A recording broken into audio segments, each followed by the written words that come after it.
जी हाँ, ये मेरा चमन ये मेरा चमन सर डे के मौके पर आज न्यूज़ 18 उर्दू की ये जो खुसूसी पेशकश है ये लगातार जारी है। हम कुछ खास मेहमानों से बातचीत कर रहे हैं, उनसे उनके तासुरात जान रहे हैं, उन्होंने किस तरह से अपने अलीग होने का जो एक जज्बा है वो तमाम लोगों को एक ही प्लेटफॉर्म पर आज के दिन ले आता है। यही तमाम चीजें हम आपके सामने रख रहे हैं और हमारे साथ हमारे बहुत ही खास मेहमान शाहिद हुसैन साहब भी जुड़ चुके हैं। नायब सदर हैं हैदराबाद ओल्ड बॉयज एसोसिएशन के।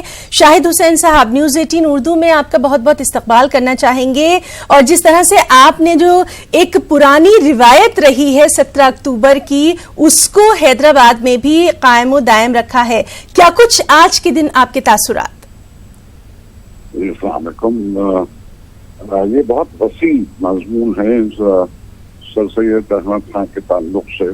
हम लोग आमतौर पे गैर अलीगढ़ियन जिनका ताल्लुक अलीगढ़ से नहीं रहा, वो सर सैयद अहमद खान रहमतुल्लाह अलैह को सिर्फ अलीगढ़ यूनिवर्सिटी के मार्फत जानते हैं, मगर हकीकत इससे बिल्कुल बरक्स है कि सर सैयद अहमद खान दिल्ली का सबसे बड़ा मिशन जो था वो अलीगढ़ तहरीक, और अलीगढ़ तहरीक इतनी फैली हुई चीज है कि उसका अहाता करना 2-3 मिनट में बड़ा मुश्किल होता है। मगर फी जमाना आज के लिहाज से मैं सिर्फ एक चीज कहना चाहता हूँ कि सर सैयद अहमद खान रहमतुल्लाह अलैह ने अलीगढ़ तहरीक के मार्फत जो बेहिसाब काम किए, उसमें एक बहुत अहम काम ये था कि अंग्रेजों और हिंदुस्तान के मुसलमानों के दरमियान जो खलिश पैदा हुई थी, जो नफरत एक दूसरे के तय पैदा हुई थी और एक दूसरे से कोई भरोसा नहीं था, उसकी इंतहा यहाँ तक पहुंची कि एक अंग्रेज मजिस्ट्रेट के सामने या जज के सामने एक मुसलमान साहब को गवाही देना था या बयान देना था,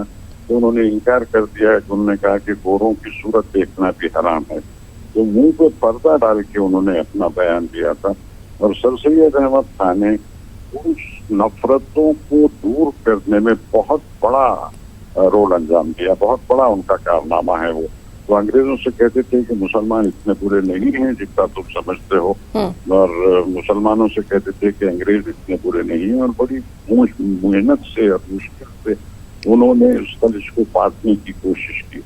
और मैं समझता हूँ कि आज के दौर में जो सबसे अहम चीज है जिसको हमको देखना चाहिए कि सर सैयद ने जिस तरह से नफरतों को दूर किया, इस वक्त हर अलीगढ़ियन का ये फर्ज है कि वो हिंदुस्तान में पल रही नफरतों को दूर करने की कोशिश करे और अपना रोल अदा करे। और मुझे यकीन है कि हम उनके नक्श कदम पे चलते हुए अपने अपनी जिम्मेदारी को बहुत खूबी से निभाने की, ईमानदारी और दयानतदारी से निभाने की कोशिश करेंगे। जी शाहिद हुसैन साहब, सबको मैं मुबारकबाद देता हूँ आज के उनकी, और मेरा हर एक से इल्तिजा है, मारूजा है कि हम सर सैयद को हकीकतन जो उनकी सोच थी उसकी रोशनी में समझने की कोशिश करें, और अपने कहीं जो कुछ भी हम उसमें कर सकते हैं हमें करना चाहिए। मैं एक बार फिर तमाम आलम को, पूरी बरादरी को मुबारकबाद देता हूँ, तहे दिल से मुबारकबाद देता हूँ। शुक्रिया। जी शाहिद हुसैन साहब, लगातार बात की जा रही है आज के दौर में कि लड़कियों को पढ़ाना चाहिए, लड़कियों को आगे लाना चाहिए, लेकिन सर सैयद अहमद खान ने उस दौर में लड़कियों की तालीम के लिए इतना बड़ा कारनामा अंजाम दिया। आज यूनिवर्सिटी से कितनी सारी लड़कियां जो हैं वो आला तालीम हासिल करके ऊंचे ऊंचे ओहदों पर पहुंच चुकी हैं। वही विजन जो है उसको पूरी दुनिया में आम करने की बहुत ज्यादा जरूरत महसूस की जा रही है। देखिए, आपका बड़ा पॉइंटेड सवाल है। मैं झूठ का आदि नहीं हूँ, मैं झूठ सवाल किया है लिहाजा उसका जवाब दूं, और गलत हो या सही वो मुनासिब नहीं होता। जो अलीगढ़ में तालीम निस्वां का आगाज हुआ, ये सर सैयद की वफात के बहुत दिन की बात है। ये शेख अब्दुल्ला पापा मियाँ की काबिशों का नतीजा है। सर सैयद अहमद खान ख़वातीन की तालीम चाहते थे, मगर उनके पास जो तालीम का नुक्ता नज़र था वो बड़ा मुख्तलिफ था। एक अलग मौजू है, उसके ऊपर मैं नहीं समझता कि इस वक्त तफसील से बात हो सकती है, मगर बेशक सर सैयद अहमद खान ये चाहते थे कि हमारे घर की, हमारी कौम की ख़वातीन आगे बढ़ें, और ये पैगाम हमें रसूल खुदा सल्लल्लाहु अलैहि वसल्लम की सीरत, उनकी अजवात, उनकी साहबजादी उस दौर से मिलता है। और साफ सी बात है कि सर सैयद उसके खिलाफ नहीं थे, उन्होंने उस मिशन को आगे बढ़ाया और ख़वातीन की तालीम के ताल्लुक से किसी मुफक्किर का बड़ा प्यारा जुमला है कि एक खातून को तालीम, एक मर्द को तालीम देना, एक फर्द वाहिद को तालीम देना है, और एक खातून को तालीम देना पूरे खानदान को तालीम देना है। खवातीन की तालीम की बहुत अहमियत है। और आप तो खवातीन की बात कर रहे हैं, समझता हूँ तो खुद मर्दों में भी जो तालीम का शऊर पैदा हुआ है, इसमें सर सैयद अहमद खां का बहुत बड़ा रोल है। उससे पहले मुसलमान तालीम क्या है, उससे कहाँ मानते थे, कहाँ जानते थे, क्या जानते थे, और सिर्फ हिंदुस्तान की हद तक नहीं बल्कि पूरी दुनिया पे सर सैयद अहमद खां के मिशन का, तालीमी मिशन का असर रहा है। पूरी दुनिया पे, पूरे बर्रे सगीर पे रहा, पूरी दुनिया पे रहा, हर जगह जहाँ जहाँ मुसलमान थे उनके लिए एक मशअल राह साबित हुए सर सैयद अहमद खां। जी शाहिद साहब, आपसे ये भी जानना चाहेंगे, जिस तरह से आज की हमारी नौजवान नस्ल है उसमें जो हम देख रहे हैं कि तालीम तो वो हासिल करते हैं, बड़ी बड़ी डिग्रियां भी ले लेते हैं, लेकिन कहीं ना कहीं तहजीब, एक जो कल्चर की बात की जाती है वो शायद नजर नहीं आता। इस तहजीब को पहुंचाने की जिम्मेदारी हम सब पर आयद होती है। देखिए, ये तहजीब, तमद्दुन, तरबियत, ये तमाम चीजें माँ की गोद से शुरू होती हैं दीदी। ये जब घर के माहौल खराब हो जाए, मैं किसी पे मुख्तसरी नहीं कर रहा, वक्त का काम बदलना है, बदल जाता है, वक्त बदल रहा है। और बदकिस्मती है कि हम लोग अच्छी तरफ नहीं जा रहे। हम लोग की हालत ये है। मुसलमानों की सबसे बड़ी बदकिस्मती ये है कि जब अल्लाह के कलाम और आपके नबी सल्लल्लाहु अलैहि वसल्लम पे नाज़िल हुआ तो पहली वही का पहला लफ्ज इक़रा है, पढ़, तो इक़रा बिस्मि रब्बिकल लज़ी खलक़। और रसूल खुदा सल्लल्लाहु अलैहि वसल्लम की हदीस मुबारक है जिसमें आप फरमाते हैं, तलब इल्म फरीज़तुल कुल्लु मुस्लिमिन कुल्लु मुस्लिमात। इसलिए हदीस शरीफ का तर्जुमा है कि अगर इल्म हासिल करने के लिए चीन जाना पड़े तो चीन जाओ। तो क्या चीन में सब इस्लामी तालीम में इतनी दुनियावी उलूम की बात हो रही थी वो। मगर बदकिस्मती है कि मुसलमान, सबसे ज्यादा मुसलमान ने अपना इस चीज से दूर रखा, वो तालीम से दूर रखा। खुद तालीम नहीं मिली, अखलाक नहीं मिला, तहजीब नहीं। पिछले 500 साल में क्या कॉन्ट्रीब्यूशन है मुसलमानों का, क्या है?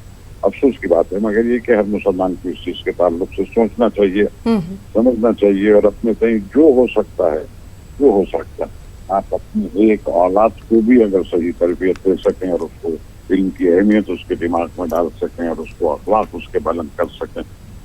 कुरान में बड़े खुले अल्फाज में लिखा हुआ है कि तुम्हारे जिससे ताल्लुकात खराब हैं उसका तुम बुराई का बदला भलाई से दे देखना कि तुम्हारे ताल्लुकात उससे बेहतर हो जाएंगे।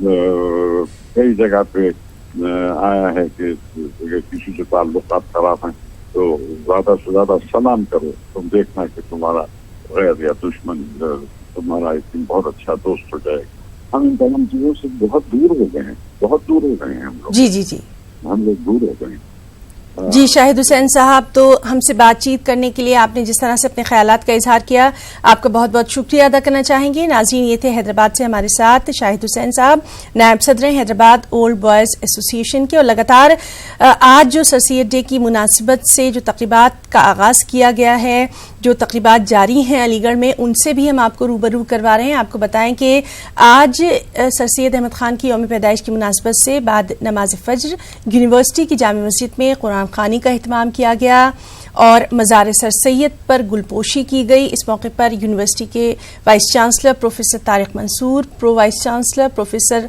अख्तर हसीब, रजिस्ट्रार के अब्दुल हमीद के साथ बड़ी तादाद में असातिज़ा और तलबा भी मौजूद रहे। गुलहाए अक़ीदत पेश करने के बाद यूनिवर्सिटी इंतजामिया के जिम्मेदारान ने अली बरादरी को पैगाम दिया और कहा कि आज का दिन सर सैयद के मिशन को तक़वियत देने का दिन है, उनके फ़िक्र, उनके नज़रियात को आगे बढ़ाने का दिन है। आज हमें ये अहद करना है कि सर सैयद ने जो मिशन आज से 150 साल कबल शुरू किया वो इसी तरह जारी और सारी रहे।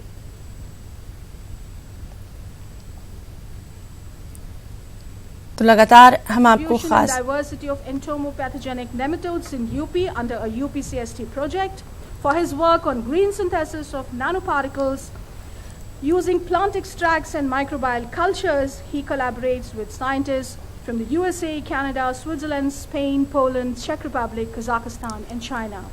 His research output comprises 336 research studies to his credit, including books, research papers, abstracts, and review articles published in reputed national and international journals, with USA and Indian patents to his credit. He has chaired and co-chaired 9 conferences while presenting papers at 140 national and international conferences and seminars. His total citations are 3,077. He has an I-10 index of 75 and an H index of 25. To his decoration are also several prestigious awards and honors like the Fellow of National Academy of Agricultural Sciences, Professor Munkar Memorial Award 2018 by the Indian Phytopathological Society IARI, Outstanding Scientist Award 2015 by the Society of Plant Protection Sciences IARI, Professor M.H. Shah Memorial Award 2015 by the Society of Nematological Studies IARI, Best Researcher Project Award 2011 by Aligarh Muslim University, Outstanding Award in Biopesticides 2008, Krishi Evam Baghbani Vikas Sanstha Lucknow, and Professor Hiralal Chakrabarti Award 1997-98 from the Indian Science Congress Association, Calcutta. I will now request Honorable Pro-Chancellor of the Aligarh Muslim University, Nawab Syed. I will request you, sir, to kindly present this award. Nawab Ibn Ahmad Saeed Khan.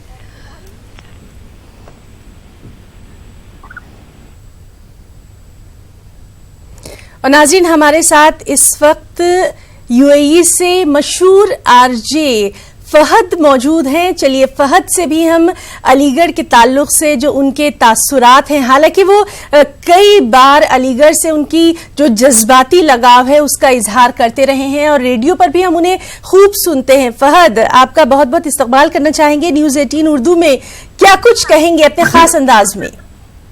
सबसे पहले तो बहुत बहुत शुक्रिया आपका, और खास तौर से आज जो सर सैयद डे है जिसको हम अलीगढ़ वाले अलीगढ़ की ईद कहते हैं जी, उस पर मुझे जोड़ने के लिए बहुत शुक्रिया।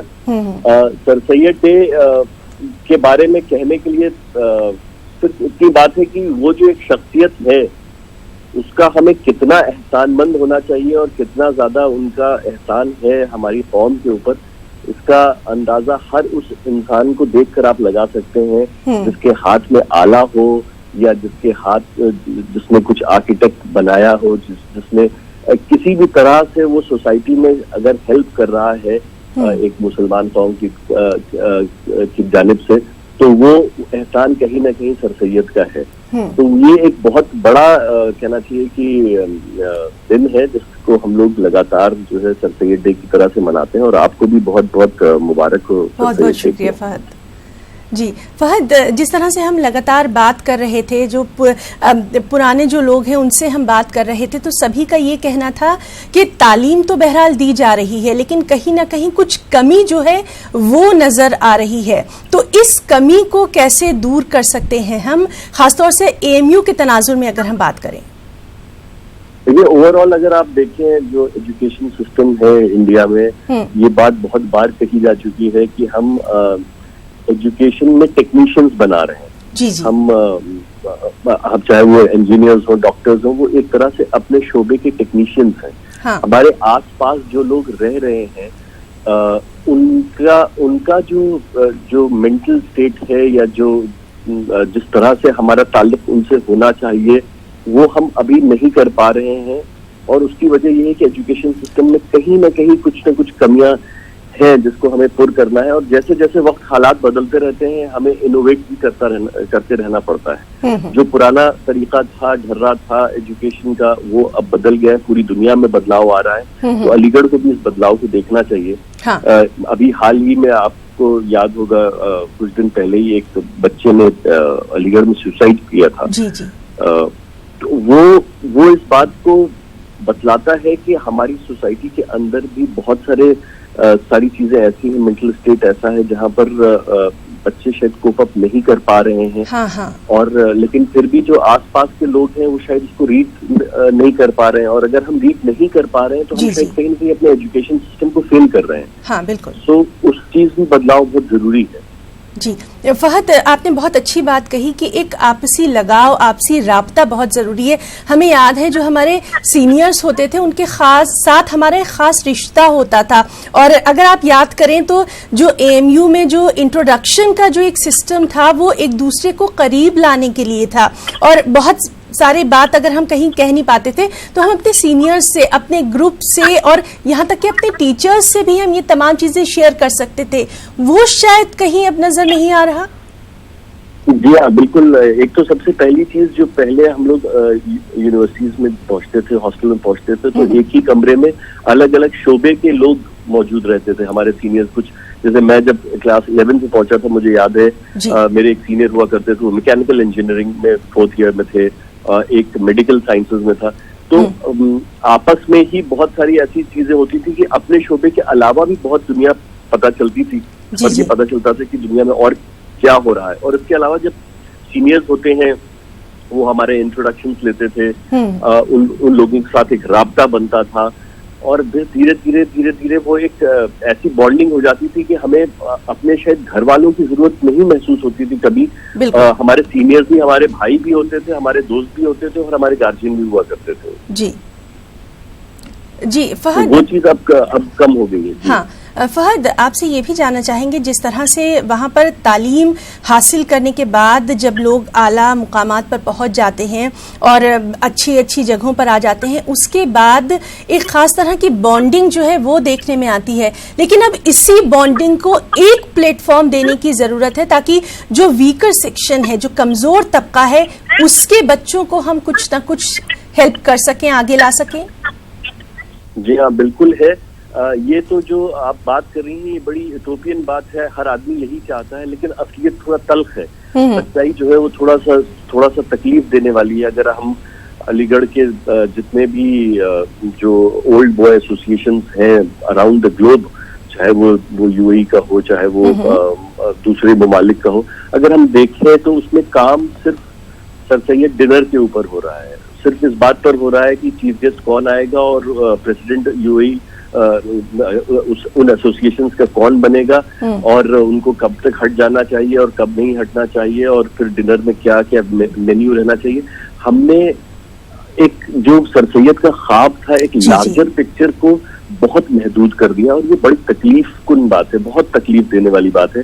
और इसको जितनी जल्दी से जल्दी इस पर सोचा जाए, इसका रद्द-ए-अमल समझा जाए, तभी हम शायद कुछ आने वाली नस्लों पर हेल्प कर पाएंगे। वरना वही जो इश्यूज अलीगढ़ यूनिवर्सिटी के अंदर हुआ करते थे वही बाहर भी निकल कर आ रहे हैं, और ये एसोसिएशन की एक बहुत बड़ी नाकामी है, मुझे ऐसा लगता है। जी, और फहद, जिस तरह से मास कॉम में जब हम पढ़ रहे थे, एमजीएमसी डिपार्टमेंट जो था, तो भले ही वो छोटा सा डिपार्टमेंट था, लेकिन वहाँ से जो तालीम हम सबको मिली वो कहीं ना कहीं हमारे अंदर सरायत कर गई है।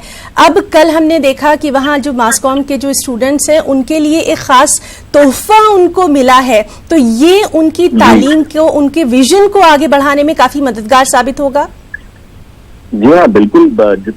जितना ज्यादा आप टेक्नोलॉजी और जितना ज्यादा वाइडर रेंज में हम मास कम्युनिकेशन में अपने बच्चों को और अपने स्टूडेंट्स को प्रोवाइड कर सकते हैं इंटरेक्शन, उतना ज्यादा जाहिर सी बात है कि जब वो बाहर निकल कर आएंगे तो उनको बाहर की जो डिफिकल्टीज हैं या बाहर की जो कॉम्प्लेक्सिटीज हैं उनको फेस करने में बहुत आसानी होगी। हम लोग भी जब मास कॉम डिपार्टमेंट में थे, हम लोगों को जो एक प्रोजेक्ट दिया जाता था फर्स्ट ईयर में, अगर आप आए तो आपको एक पूरा न्यूज़पेपर डिजाइन करना होता था अपना खुद का, और उसमें आपको बाकायदा न्यूज छाट कर रखनी पड़ती थी, और फीचर कहाँ लगाना है आपको और न्यूज कहाँ रखनी है वो आपको समझाया जाता है। फिर सेकेंड ईयर में आपको फिल्म बनवाई जाती थी और उसके ऊपर बाकायदा काम होता था। तो वो चीजें बाहर निकलने के बाद हमें इतना काम आती हैं कि हम किसी भी शोबे के, चाहे हम प्रिंट मीडिया की तरफ जाए, चाहे हम टेलीविजन मीडिया की तरफ जाए, हर तरफ हमें वो 2 साल जो है बहुत काम आते थे। और ये जो तोहफा हमें मिला है ये डेफिनेटली बच्चों को और ज्यादा वाइडर एस्पेक्ट में हेल्प करेगा। तो मैं बहुत खुश हूँ। जी, अब फहद हुसैन से हम बात कर रहे हैं, आरजे हैं मशहूर, उनकी आवाज हम सुनते रहे हैं। फहद, अगर हम अपने जमाने में जाएं, वो जो 17 अक्टूबर होता था, गुलाबी जाड़ा, एक खास तौर से जो एक रोमान पसंद माहौल जो था पूरे एएमयू को कहीं ना कहीं अपनी लपेटे में ले लेता था, वो यादें आप हमारे नाज़रीन से साझा करें। अरे मत पूछिए, वो तो बस ऐसा लगता है कि कल की बात है। 98 में जब हम पहुंचे थे, पहली बार सर सैयद डे के बारे में जिक्र होता था और तब डिनर हुआ करता था एएमयू पवेलियन में और सबका एक साथ डिनर होता था। तो मेरे ख्याल से वो अपने आप में एक रिकॉर्ड था कि 14,000 12,000 लड़का एक साथ बैठकर डिनर कर रहा है और उसके बाद फिर वो चारों तरफ जितनी बिल्डिंग्स हैं वो सजी हुई हैं और फिर हल्की हल्की सर्दी भी है। रात में लड़के निकल रहे हैं, वो यूनिवर्सिटी सर्कल्स पर अपनी तस्वीरें खींच रहे हैं। तब तो मोबाइल बहुत ज्यादा आम नहीं होता था, तो बाकायदा जिन लड़कों के पास कैमरे हुआ करते थे वो उन लड़कों के इर्द गिर्द जो है बहुत सारी भीड़ लग जाती थी कि उनके पास कैमरा है और वो तस्वीर खींच लेंगे। तो हमारे पास भी एक दो तस्वीरें उन्हीं दोस्तों की दी हुई हैं जिनके पास उस वक्त कैमरा हुआ करता था। अब तो खैर सारे मोबाइल में कैमरा है, लेकिन वो यादें सर सैयद डे की और उसके बाद उसकी तैयारी की, उससे एक दिन पहले वो जो गोश्त पक रहा है और उसकी कलीदियां बन रही हैं और वो हॉस्टल में लोग बैठे हुए हैं, पूरी रात हम लोग सीनियर्स के साथ बैठे रहते थे। और वो दिन होता था जब सीनियर, क्योंकि उससे पहले इंट्रो चल रहा होता था और उसी सर सैयद डिनर के बाद से फिर इंट्रो खत्म हो जाता था और फिर सारे सीनियर और जूनियर्स एक साथ बैठ जाते थे। तो सर सैयद डिनर का एक तरह से इंतजार रहता था कि बस इसके बाद जो है वो चीजें बहुत अलग तरह से होना शुरू हो जाएंगी। हाँ। बड़ी खूबसूरत यादें हैं। और फहद, उस वक्त का जो पहनावा था, जो जामा जेबी थी, और ख़ास तौर से अगर मैं लड़कों की बात करूं तो उनकी जो ख़ास शेरवानियां थी शमशाद मार्केट में जो ख़ास तौर पर सिलवाई जाती थी, और अगर लड़कियों की बात करें तो वाइट जो सूट होता था उसके ऊपर जो लहराता हुआ चुन्नी का दुपट्टा, क्या अंदाज था उस वक्त। बहुत ही खूबसूरत। और मैंने इतनी शेरवानियां एक साथ पहली बार शायद 17 अक्टूबर 1998 में ही देखा था जब मैं पहली बार अलीगढ़ गया था। इतनी शेरवानी, हर तरफ काली रंग की शेरवानी और उसके ऊपर वो कॉलर पे एक छोटा सा बैज बना हुआ, अल्लम अल इंसान मालम यालम लिखा हुआ उसके ऊपर। तो वो देख के ही जैसे लगता था कि रोंगटे खड़े हो गए हैं यहाँ पे। और इतना ही खूबसूरत मंजर। और उसके बाद फिर शेरवानी हम लोगों ने भी सिलवाई, वही शमशाद मार्केट जहाँ की आप बात कर रही हैं, वहां से हम लोगों ने भी शेरवानियां सिलवाई। तो बड़ा ही और अब सुनने में आया है कि उस चीज में बहुत कमी आ गई है, जो कि दिल को थोड़ा सा तकलीफ भी देती है बात सुन के।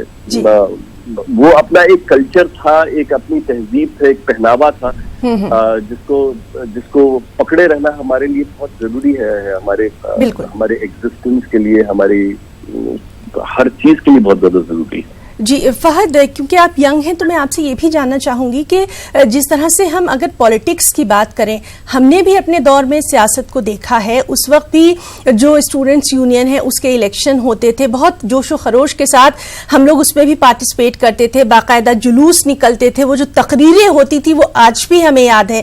तो ये तमाम चीजें अब कहीं पीछे छूटती जा रही हैं। अब जो सियासत का रंग है वो कहीं ना कहीं अलग हो गया है। थोड़ा सा कहीं ना कहीं इन तमाम चीजों को आप अपनी नजर से देखते हैं?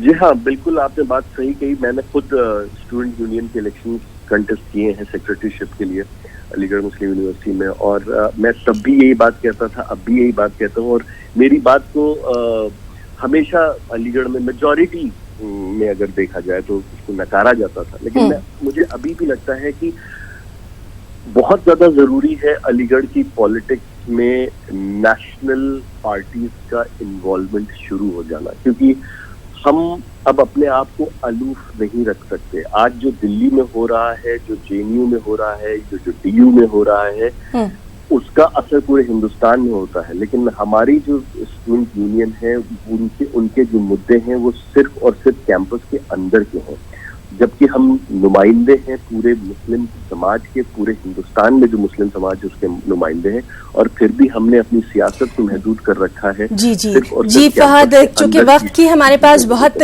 कमी है, हम जाते जाते आपसे यही जानना चाहेंगे, कुछ आप अपनी आवाज में आज के दिन की मुनासिबत से हमारे नाजरीन को सुनाना चाहेंगे? सुनाने के लिए तो खैर बहुत कुछ है, लेकिन बस वो एक शेर है ना कि शाम दर शाम जलेंगे तेरी यादों के चिराग, और नस्ल दर नस्ल तेरा दर्द नुमाया होगा, वो सर सैयद के लिए खिराज अकीदत है जी, बिल्कुल, जो हम देना चाहते हैं। जी फहद, बहुत अच्छा लगा आपसे बात करके, बहुत बहुत शुक्रिया। न्यूज़ 18 उर्दू के साथ इस तरह से आपने अपने तमाम ख्यालात का इजहार किया। तो नाज़रीन, ये थे हमारे साथ मशहूर आरजे फहद हुसैन, यूएई में हैं ये, और एएमयू की जिस तरह से तमाम तर यादें जो हैं ये हमसे साझा कर रहे थे, और साथ ही साथ हम आपको दिखा रहे हैं कि किस तरह से अलीगढ़ में जो खास तकरीबात हैं उनका भी इनेकाद जो है वो लगातार जारी है, और वहाँ पर एजाज से भी जो तालिब इल्म है उनको नवाजा जा रहा है, और तमाम चीजें जो है वो हम आप तक बराह रास्त पहुंचा रहे हैं। एथलेटिक्स ग्राउंड से ये नजारा आप देख रहे हैं। We don't call them here to accept these awards here, but we send them checks of 5,000 rupees each. With your permission,